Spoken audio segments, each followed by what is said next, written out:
Alright, so actually I have a shoot later, so I'm just trying to make this video as fast as possible.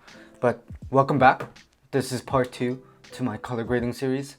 If you haven't seen part 1, watch here first and then come back. So pretty much the part 1 was I showed you guys how to fix your white balance in DaVinci Resolve and Premiere. Perfectly good. So today I'm going to do the same thing but in Premiere because I have a particular asset I want to share with you guys today.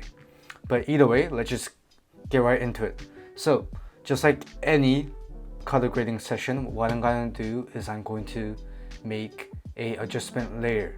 What I like about the adjustment layers is it allows me to pretty much work step by step. So similar to Resolve, how we have nodes in Resolve where you do one node at a time, in Premiere it's the same thing but with adjustment layers. So what I'm going to do is I'm going to grab my adjustment layer and then I'm just going to drag it along the top. So pretty much what this is going to be is I'm going to call this my LUT. The reason why your color grading does not look the way you want is because a lot of beginners tend to just throw in a LUT and call it a day. But the truth is you have to white balance your footage so that you could actually get the colors you want. So the problem is people don't really white balance anything before throwing in the LUT and they call it a day. So what you really have to do is if you have the look that you want to go for, you have to convert the log footage to Rec 709 or to any of those type of color profiles that you want, and then you fix the white balance to make sure that the footage looks good. So in this case, what I'm going to do is I'm going to call it LUT, and then I'm going to do a second layer of adjustment layer, which I'm going to call it film. What I'm going to do is after doing my initial color grade, I'm going to add a little bit of film grain. So first, let's just use my LUT. So first, I'm going to go to the creative tab, which is pretty much where you can load in your LUTs and kind of have the look that you want. Creative tab is pretty much where you can load in your look. So what I'm going to do is I'm going to load in my Phantom LUTs. So pretty much what I'm going to do is I'm going to select Sony, and then I have these LUTs called Phantom LUTs. And pretty much what they do is they mimic the look of Arri Alexas. So I really like the look of the Utopia, and as you can see, before and after, you could even argue that this look is already perfect. If this is the look that you want, boom, it's already perfect. But what I'm going to do is I'm going to fix the white balance of each camera. So like the last episode, what I'm going to do is now I'm going to go to the curves, and then instead of going into the adjustment layer, what I'm going to do is I'm going to individually fix the white balance, because this is something that is coming from the camera. And sure, if you have the same lighting, the same composition, same angle and everything like that, then sure, you could just copy paste the white balance.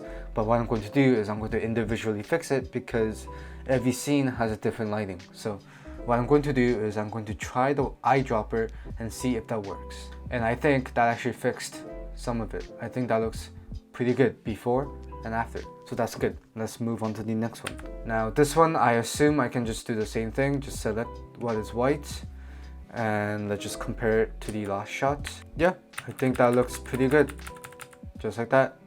Colors match up. They look pretty nice. And then because I don't have a lot of time, I'm just going to demonstrate with these first two clips. But pretty much this is the same process. You go through your clips after applying the LUTs, and then you fix the white balance. And then here's the fun part. If you like the way you color graded the footage already, if you like the way you color corrected the white balance, and then if you like the LUT and the LUT gives you a pretty good neutral look that you like, then you could call it a day. However, this is where film grain comes in, and you could actually go to the next step. And speaking of film grain, this section of this video is brought to you by Dehancer. Dehancer is pretty much a color grading plugin for DaVinci Resolve and Premiere Pro and Final Cut that brings you the look of Super 35 film. So the reason why it's beneficial is because not everyone like me, not everyone who works in the film industry has access to Arri Flex Super 16 film. Not everyone has access to these IMAX film cameras. You know, Bong Joon-ho and Christopher Nolan, these big directors, they have access to Hollywood, so they can easily shoot on film. But for us, it's hard to do that. So this is where Dehancer comes in. Pretty much Dehancer is a plugin that allows us to mimic the look of film. And to be straight up honest, they did provide me with the plugin for me to try out. However, they did not pay me for this video. And actually, recording of this video, my plugin actually expired. However, I can still show you guys how powerful Dehancer is so that you guys can color grade and mimic film. What you can do is when you download Dehancer, it's pretty straightforward. When you go to the effects tab and you look for Dehancer, it is pretty much a plugin that loads into Resolve and Premiere depending on which version you get. And all you have to do is you have to drop it in, and then as you can see, it loads a film. Again, like I mentioned earlier, recording of this video, my license actually expired, so that's how you know I really like this plugin. Again, you guys probably know I wouldn't review anything that I don't think it's good. So when you're seeing Dehancer on my channel, you know that it's something that you guys could actually benefit from and actually grow your skills as DP, as colorists, as editors. And I actually have a 10% discount code for Dehancer, so check it out in the link in the description below if that interests you. Anyways, enough talking. As you can see, when you bring in Dehancer like this, there's a lot of things. So there's input, film developer, compression, expand. Pretty much the basics to film grading is the output, the input, and the film. What I like to do is, so the input, you have to make sure the color that you want. So like I mentioned earlier, the reason why the LUT is important is if you're using a Rec 709 conversion LUT, then you can go to the film grade and then set your color input to Rec 709. So once you have done that, now you can go to the film.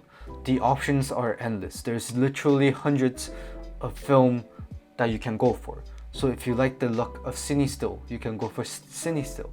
You can go for the classic Fuji colors. So the options are endless. So in this case, because I like the look of Fuji, I'll probably go for the Fuji Inertia. I love the look of this plugin. So what I'm going to do is I'm going to select film. And then now if you're feeling fancy, you could actually go through and change all of these parameters. And I think that's just the only con I have with Dehancer, is that it might take a long time to dial in the look that you want.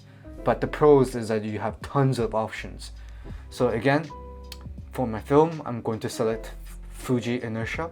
And then what I'm going to do is instead of playing with all of this stuff, I'm just gonna go to the output. I'm just gonna go to the output and I'm just going to dial it down a bit. Let's say 50%. Typically with the LUTs as well, you want to do something like 60% to 80% because anything higher than like 60%, it might be too fake. It might look too fake. But 50%, and as you can see, it looks pretty darn good. It kind of gives that film look. And as you can see, because of the film plugin, the color actually changes a bit. As you can see, it looks pretty white, but then it looks pretty green here. So this is where you might have to go back to the LUT and then kind of play around with the white balance to kind of make sure that you're not compensating that greenish tint. So you can go in there and then you can make your final adjustments. And as you can see, it looks pretty darn good. So what's nice about Dehancer is that you have everything from input, film developer, compression, expand. You have all of these tools that you can use to dial in the look of the film. So the easiest way you can do this is look at Christopher Nolan's films, look at these directors who shoot on film, kind of get the look of the film that you like, and then try to replicate it in Dehancer. And what's nice about Dehancer is that not only it's available for Premiere and DaVinci Resolve, but they also wanted me to mention that they have Dehancer for iPhone as well. So if you shoot on Apple iPhone 16 Pro or the 15 Pro and you shoot on the Apple ProRes log, you will be able to take advantage of the Dehancer app that they have for iOS. I am not sure about Android, but hopefully they will come up with something for Android. And so that's pretty much been it.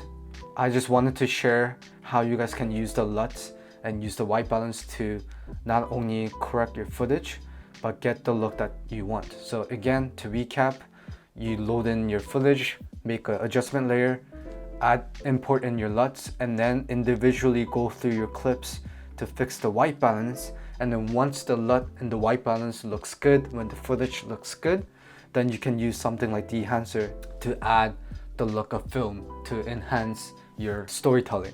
And again, like end of the day, all of these are just tools, and I'm not telling you to buy Dehancer. This is just completely your opinion.